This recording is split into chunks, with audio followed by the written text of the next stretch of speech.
Hey guys, this is Julio, and welcome to SciTech.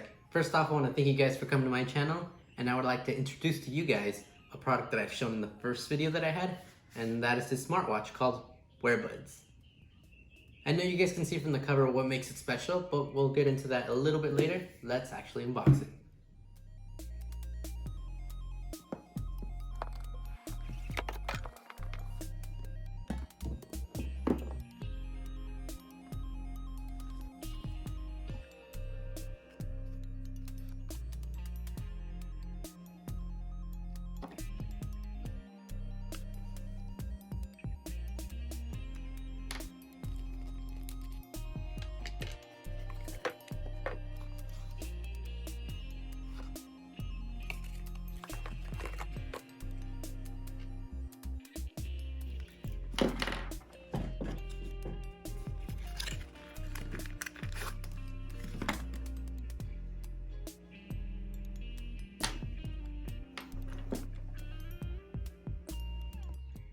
Alright, let's see what the box says.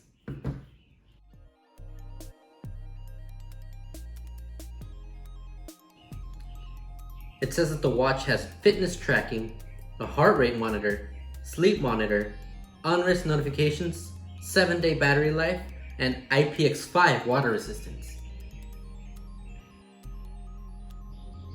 And that's just for the watch.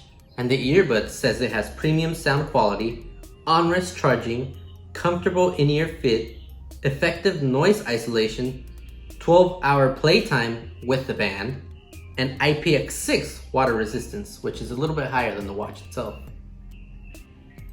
Which I guess at the end of the day makes sense, because once you take the earbud off, it's pretty exposed.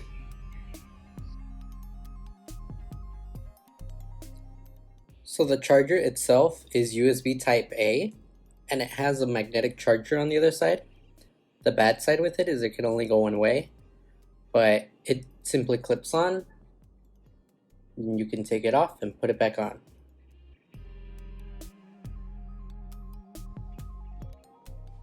The strap is removable as well.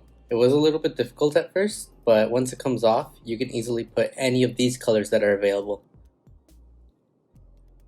And you could just simply put it back on as well.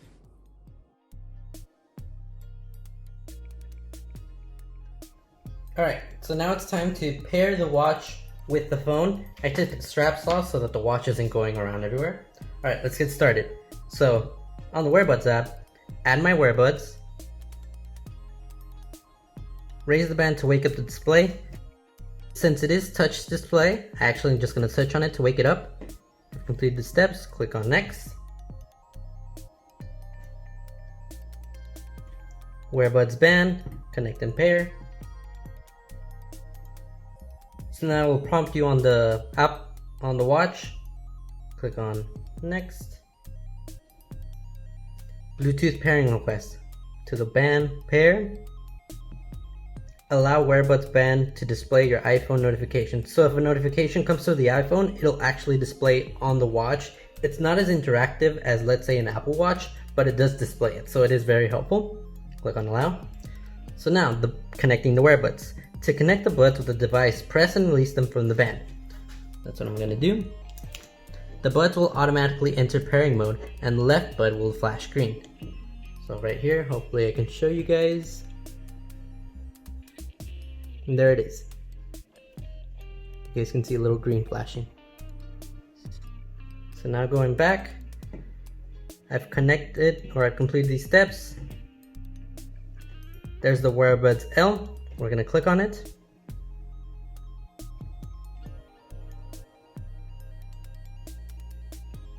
Bluetooth pairing request. This is for the right pair. So now you have the L and the R, left, right. Only one of them needs to be connected to the phone in order for both of them to work. And right there, you're already playing music. So if I go to the music app, they're already playing. So if in case you need to put it back away again, you can just put them in. It goes to the regular iPhone. Take them out again. And there you go, Wearbuds R. So All it is just that one step at the beginning where you have to do multiple, but after it's all synced, you can just take them out and put them back in and you're already connected. And that's how you set it up. So now that I actually have the watch on, let's take a look at the settings. So here it actually displays everything that you need to know. Beats per minute's already reading. So a good amount of decent information here. Going into the settings, you do have the firmware, which gets updated. You can change watch faces. You have all these available. Step goal, on-wrist notifications, find my Wearbuds. So this is an interesting feature because the watch itself does not have any sound. So you actually, once you click on find it now, it starts vibrating. And that's it. There's no sound. So that's the difficult part with this, but it is something. It is helpful. Race to wake, distance, time format. So those are the settings. So AIPower says that this watch can last 7 days, which is really good. But because of that, the screen isn't as bright. It doesn't use as much electricity as it should. So there are pros and cons with it. Another thing AI claims is that this watch can go from 0% to 100% in just 90 minutes. So I wanted to test it out. The thing is, I actually had a timer running and the watch was not turning on, and I didn't know until I reached 19 minutes that what I had to do is unplug the watch, and that's when the watch would actually start turning on. But you can see that it's at 20% in just 19 minutes. So with that math, it would actually go to 100% in just 90 minutes. And here you'll see that the watch is actually turning on now. But now I wanted to test how the watch would be in real life.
It's been a couple months since the event happened.